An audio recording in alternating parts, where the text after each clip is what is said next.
Ngayon ay pag-uusapan natin ang informed consent o ang napagkasunduang pahintulot sa gamutan. Tinatalakay ng dokumentong ito ang impormasyon tungkol sa iyong karamdaman upang ito ay iyong maintindihan.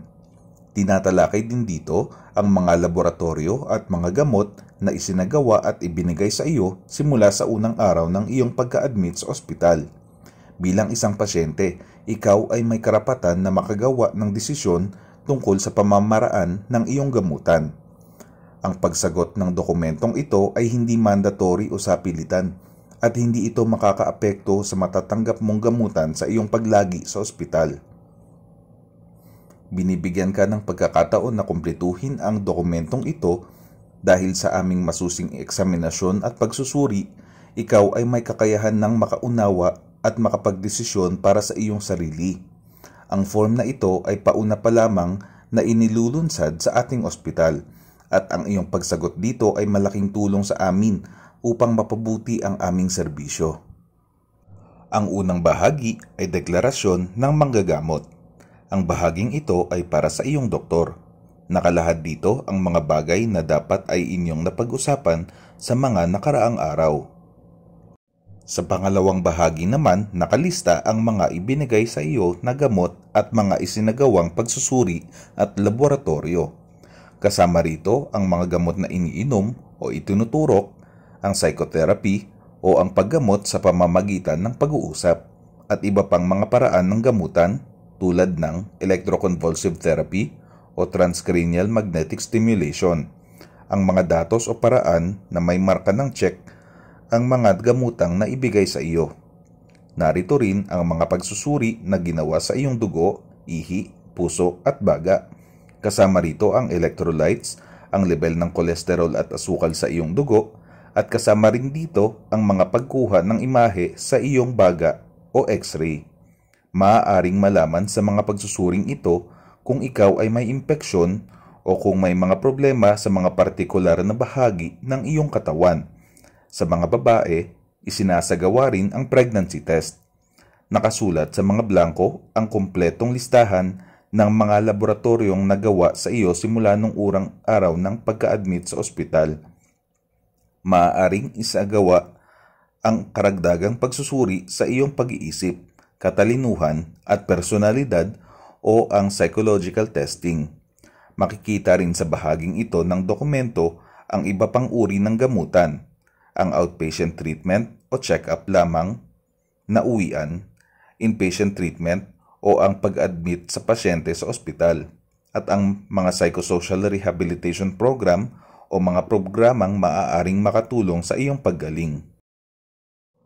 Sa pangatlong bahagi, nakalahad ang mga posibleng panganib ng iyong gamutan, tulad ng mga side effects ng gamot na naipaliwanag sa iyo ng iyong doktor sa mga nakaraang araw. Sa pang-apat na bahagi, ang pirma ng iyong doktor.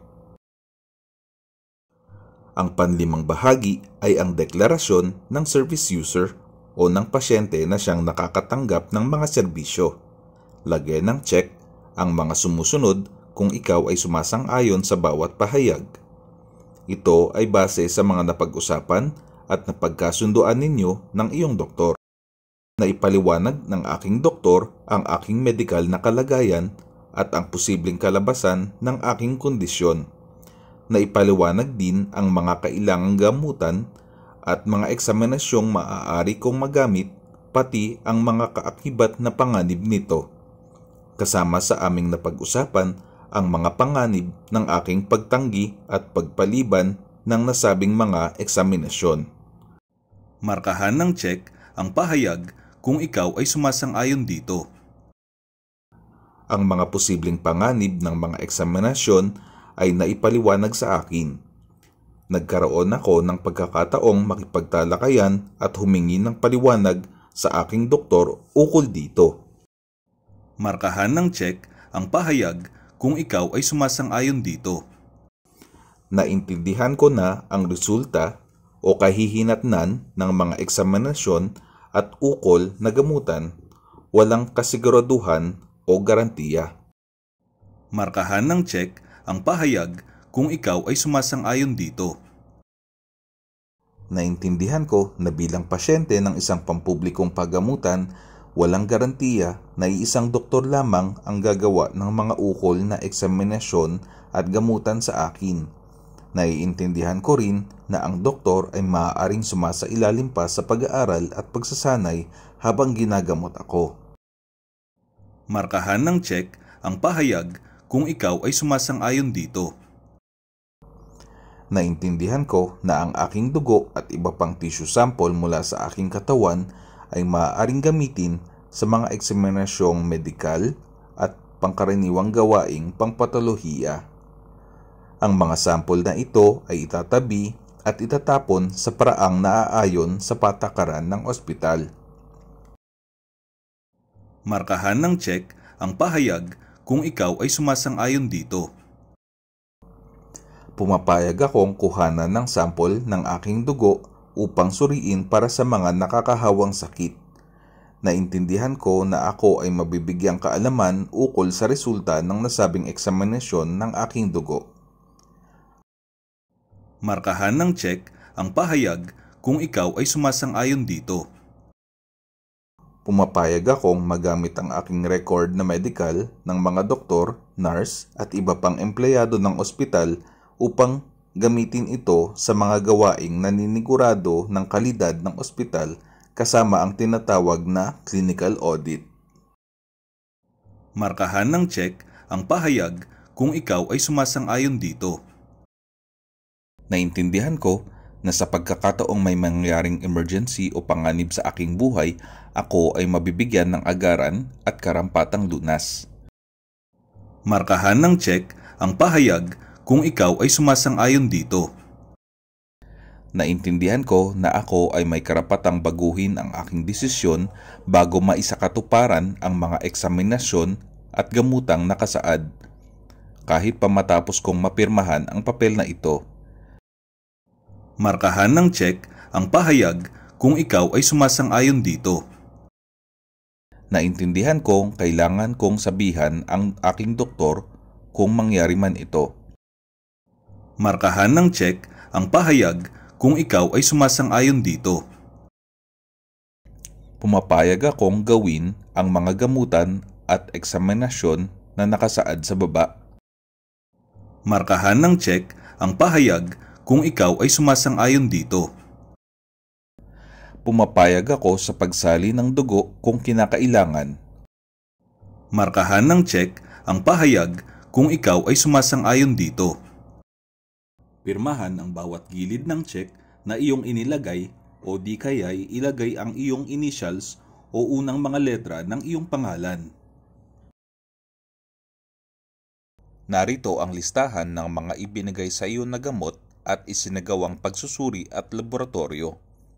Ang mga ito ay ipinaliwanag sa naunang pahina. Kung ikaw ay may karagdagang katanungan, maaari kang makipag-usap sa iyong doktor.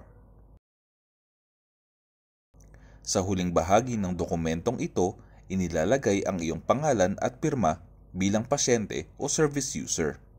Maaari ring pumirma ang legal na kumakatawan sa pasyente at ang mga taga-suporta kung naiintindihan nila at sumasang-ayon sila sa plano ng gamutan na iyong pinahihintulutan. Para sa service user, sa pamamagitan ng paglalagay ng pirma, kinukumpirma na ang pahintulot ay kusang ibinigay at lubos na naiintindihan ang mga benepisyo at panganib ng plano sa paggamot na tinalakay ng doktor. Para sa legal na kumakatawan, sa pamamagitan ng paglalagay ng pirma, kinukumpirma na ang pahintulot ay kusang ibinigay at lubos na naiintindihan ang mga benepisyo at panganib ng plano sa paggamot na tinalakay ng doktor ng pasyente. Kikilos ang legal na kumakatawan na angkop sa ninanais ng pasyente na ay kinonsulta sa sinumang mga taga-suporta na maaaring itinalaga o pinili rin ng pasyente. Para sa taga-suporta, kinukumpirma na ang kooperasyon ay kusang ibinigay at lubos na naiintindihan ang mga benepisyo at panganib ng plano sa paggamot na tinalakay ng doktor ng pasyente. Kikilos ang taga-suporta sa ikabubuti at ikakikinabang ng pasyente. Maraming salamat sa iyong panahon at kooperasyon. Kung ikaw ay may karagdagan pang katanungan, maaari kang makipag-usap sa iyong doktor.